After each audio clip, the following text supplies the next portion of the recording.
for in the academy? He was there to see me. I'm his dad. I'm Kyle's dad. I've been showing this video for 20 years now that he's been gone. We're not going to talk about tactics and what he did wrong, what he did not. I'm here to talk about the other side of the whole incident. What you don't see. The fact that not only did this affect the family, affected the community, and a department. After Kyle was killed, 9 officers quit and went to other agencies for political reasons, but I won't get into that. My whole thing is, you gotta take this training very seriously. Don't just blow it off as something that's gonna, spend a couple hours getting your credit for a post and stuff like that. This is, y'all know because you all do this stuff, but this is real. Kyle was 22 years old when he got killed. Been on the road a year and a half. He was shot a total of 10 times. He shot the man, he shot him one time in the abdomen, which of course he survived. Kyle, if he was here right now, he'd tell you, learn from what he did wrong. People always ask me, why didn't he rush the truck when he had the chance when the man went to the truck? If you look closely, you'd see a dog in the truck with the man. So Kyle's thinking, if I go to the truck, I gotta fight both of them, the dog and the man. So he didn't, and then it went downhill from there. Somebody told me that Kyle met the devil that day and he wasn't ready to meet the devil, which is pretty true. That man testified to the GBI that he was gonna kill a cop that day. That was his whole sole purpose. He baited him on the interstate, running 98 miles an hour in a 55, but we could talk that all day long. But my thing is, you need to take it seriously and you need to go home every night. Your whole purpose, because all I have is memories now, and that's all your family would have is memories. So you need to make as many memories with your family as you possibly can. Hug them a little tighter. Do stuff with them that you normally wouldn't do, but spend the time with them. Kyle had a 1.5-year-old daughter when he died.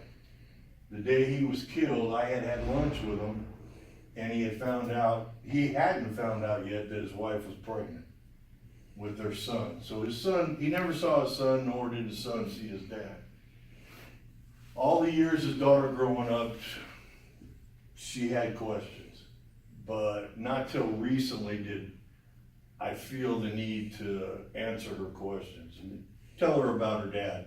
She just had a 1.5 years worth of memories, where his son has none. So my whole purpose is to tell her and him how their daddy was. Kyle was a typical kid, just like any of you were when we were all younger, how we were, and that's what Kyle was. Every time I think about it, and it makes me laugh, because Kyle went to mandate, came home, now he's all proud and everything, and says, Dad, let me show you how they taught me how to cuff somebody that's resisting. I said, all right. So I let him cuff me, put me in the back of his patrol car, sit there. Well, then he got this bright idea that him and his wife and my granddaughter were going to town to get a burger. Left me in the car for like 20 minutes while he went to town. When he come back, I said, you better take these cuffs off because I'm going to whoop that ass. He wouldn't do it. He let his wife come and uncuff me and he left, so I couldn't get to him. I paid him back later on. I don't want you guys to have to go, your families to have to go through what I go through on a daily basis. The lengthy trial for the man, because they captured the man the next morning, but you go through the whole trial, then you go through clemency hearings, then you go for execution. I don't want anybody here of your families to have to go through that. That is the worst feeling and experience I've ever had in my entire life. I don't wish that on anybody. So my whole thing is I just want you guys to remember training is seriously. whether it be tactical training or whatever, or driver training, it's all important. Your main goal is to go home every night to your family. I've been to way too many funerals. I've talked to way too many grieving families. Gone to Washington DC for Police Week and volunteered to talk to families that are going through what I went through, to tell them what to expect and all that. I don't want that for y'all. I don't want to have to say, yeah, I know that guy or that woman, I met him, and da-da-da-da-da. No. Take it seriously, go home at the end of your shift, let everything else work itself out.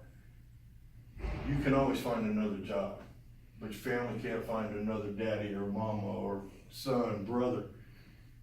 Need to pay attention to every bit of training. Make the memories with your families. Think about this every time you're on a stop. Don't look at it and say, okay, a couple days later you forget about it.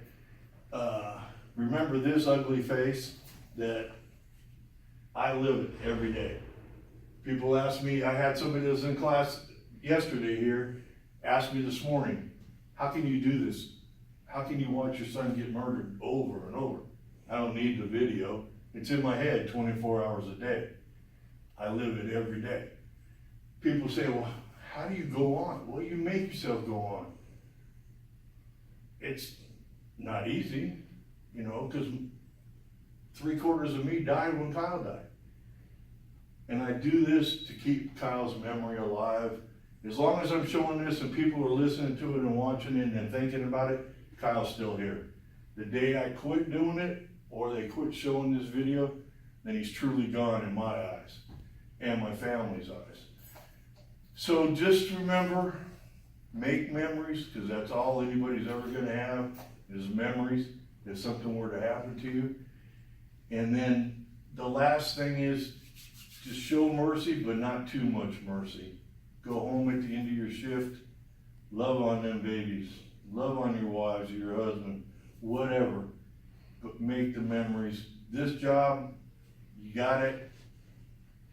This too shall pass, and you'll find something else, or you'll retire. Hopefully you all retire from the sheriff's department. But don't be this. Don't let this happen. Don't make your loved ones go through what my family or I have gone through. Just remember that. Just remember this video, and you'll make it through okay. But like I said, I appreciate you listening to it, and please keep it in mind when you're out on traffic stops, and y'all have a good day. And Mike's going to continue his thing right now.